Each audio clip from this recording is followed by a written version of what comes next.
Hello guys, in this tutorial you will learn how you can delete an activity in your account and calendar in the early task management and team tracking app. So let us guide you through this. So let me navigate to my calendar here inside in the early application. You can do this also through the desktop version, sorry.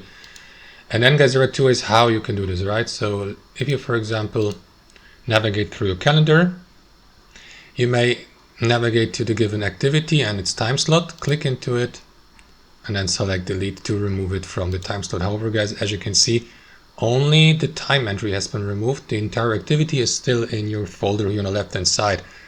So to delete the entire activity in general, click into that pencil icon next to it, then click into these three dots here, and you can archive an activity by selecting it. That is going to remove it from your calendar. So it's not the same as deleting. Time slots can be deleted, but the activity can only be archived, guys. So that's how it works. Thanks for watching, and I'll see you next time.